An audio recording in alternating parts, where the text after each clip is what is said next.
नमस्कार गाइस। मैं सोनिका कुमारी आज आपके समक्ष अपने एक ब्लॉग को लेकर उपस्थित हुई हूँ।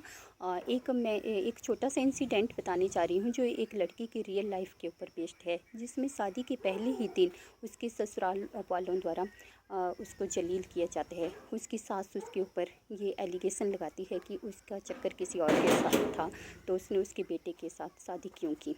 लड़की को कुछ भी समझ में नहीं आता है कि उसकी सास इस तरह के इल्ज़ाम उसके ऊपर क्यों लगा रही है, क्योंकि उसकी लड़की की शादी उसकी सास के जीजा ने ही करवाई होती है। लेकिन इतना होने पर भी उसकी सास पता नहीं क्यों उसको इस तरह के घटिया इल्ज़ाम लगाती है।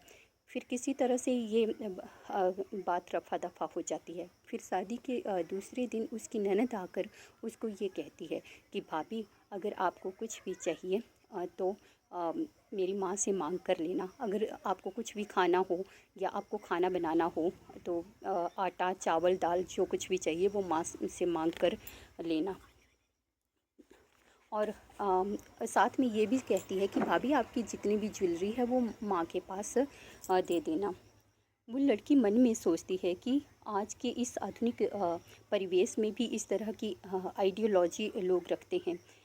तो जैसे जैसे दिन बीतते हैं तो उसकी सास उसे कभी किसी बात के लिए अब्यूज कर रही होती है, तो कभी किसी बात के लिए उसको बात बात पर ताने दिए जाते हैं कि उसको कुछ नहीं आता, और अगर वो किसी काम को करती तो भी उसकी सास उसके हर काम में कमी निकालती है। और जब वह बीमार होती है तब भी उसको दवाई तक लेने के लिए उसको पैसे नहीं दिए जाते हैं, और बीमारी की हालत में भी घर का सारा काम उस लड़की से करवाया जाता है। जब वह अपनी ससुराल वालों से अपनी बेसिक नीड्स के लिए भी डिमांड करती है तब भी उसको ह्यूमिलिएट किया जाता है। इवन जब शादी के 2 साल के बाद उसकी बेटी होती है तो उसकी बेटी की अपब्रिंगिंग में भी उसके ससुराल वालों का कोई हाथ नहीं होता है। बेटी की एडमिशन जब स्कूल में करवाई जाती है तो उसकी स्कूल की 2 साल तक की फ़ीस भी पेंडिंग रखी जाती है। वो लड़की किसी तरह से अपनी बेटी के स्कूल की फ़ीस जमा करती है। लड़की किसी तरह से अपनी बेटी की अपब्रिंगिंग कर रही है।